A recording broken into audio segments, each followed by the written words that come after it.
ঘন্টায় 42 কিলোমিটার বেগে ধাবমান একটি ট্রেন 230 মিটার একটি প্ল্যাটফর্ম 30 সেকেন্ডে অতিক্রম করলো। ট্রেনটির দৈর্ঘ্য কত মিটার, এটা আমাদের বের করতে হবে, অর্থাৎ ট্রেনের দৈর্ঘ্য বের করতে হবে।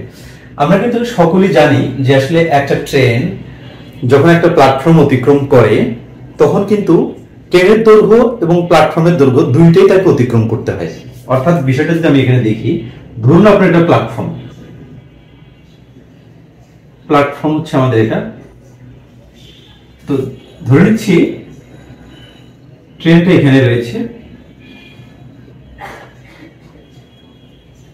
এখানে হচ্ছে আমাদের ট্রেনটা।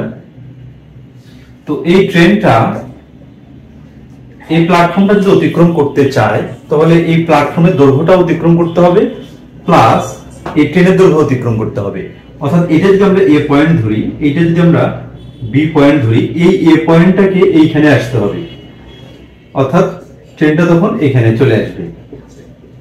ওকে, এটা তার মানে আমরা এটুকু শিওর হচ্ছি যে একটা ট্রেন যখন একটা প্ল্যাটফর্ম অতিক্রম করতে চায় তখন ট্রেনের দৈর্ঘ্য প্ল্যাটফর্মের দৈর্ঘ্য দুটো অতিক্রম করতে হয়। এখানে প্ল্যাটফর্মের দৈর্ঘ্য কত আছে? 230 মিটার আছে।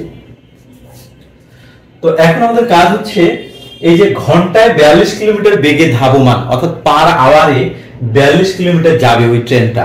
এই যে ঘন্টা অর্থাৎ হচ্ছে টাইমটা এখানে কিসে আছে? সেকেন্ডে আছে। আবার এই যে কিলোমিটার এখানে কিসে আছে? মিটারে আছে। তার মানে এই যে ঘন্টা, এটাকে সেকেন্ডে কনভার্ট করতে হবে। এই কথার অর্থ কি? ঘন্টায় 42 কিলোমিটার বেগে, তার মানে হচ্ছে 3600 সেকেন্ডে যায় 42 কিলোমিটার। ওই কথাটা লিখবো 3600 সেকেন্ড। 3600 সেকেন্ড মানে কি? 1 ঘন্টা। 3600 সেকেন্ডে যায়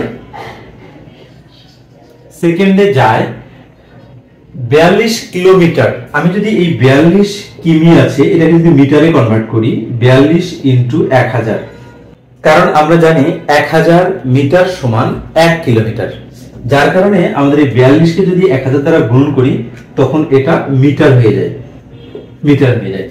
তাহলে 3600 সেকেন্ড অতিক্রম করে 42000 মিটার, তাহলে 1 সেকেন্ডে অতিক্রম করবে ট্রেনটি কত? 42000 ভাগ এই 3600 সেকেন্ড। ওকে, আবার এই প্ল্যাটফর্মটা অতিক্রম করে কত সেকেন্ডে? 30 সেকেন্ডে। তাহলে আমরা 30 সেকেন্ডে বের করব। 30 সেকেন্ডে অতিক্রম করে এই যে 42000 ইনটু 30 বাই 3600 সেকেন্ড। এখন যদি আমরা কাটাকাটি করে দেই, 1 2 1 2 ক্যান্সেল। 3 দ্বারা যদি 36 কে আমরা কাটাকাটি করি তাহলে 3 12 36 আসে, এবং 12 দ্বারা যদি এই 4200 কে কাটি সেক্ষেত্রে আমাদের আসবে 350। এই ক্যালকুলেশনটা 350 কিভাবে আসে এটা ছোট বাচ্চার মতো ক্যালকুলেশন, আপনারা এটা করে নেবেন। তাহলে 350 কিলোমিটার অর্থাৎ 30 সেকেন্ডে এই ট্রেনটি 350 মিটার অতিক্রম করে।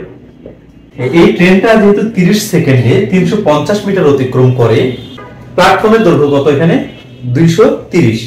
তাহলে 350 টোটাল দৈর্ঘ্য, এখান থেকে প্ল্যাটফর্মের দৈর্ঘ্যটা বাদ দিব, মাইনাস 230, ক্যালকুলেশন করলে 120। এই 120 হচ্ছে আমাদের এই ট্রেনের দৈর্ঘ্য, 120 মিটার। এটা হচ্ছে আমাদের ট্রেনের দৈর্ঘ্য। অর্থাৎ এই 120 আর এই 230 যদি আপনি যোগ করেন তাহলে টোটাল 350 পাবেন। আর 30 সেকেন্ডে এখানে বলা হচ্ছে যে 30 সেকেন্ডে প্ল্যাটফর্ম অতিক্রম করে, তার মানে ট্রেনের দৈর্ঘ্য আর হচ্ছে প্ল্যাটফর্মের দৈর্ঘ্য অতিক্রম করে। তার মানে এখানকার অ্যান্সার হচ্ছে আমাদের 120 অথবা 120 মিটার।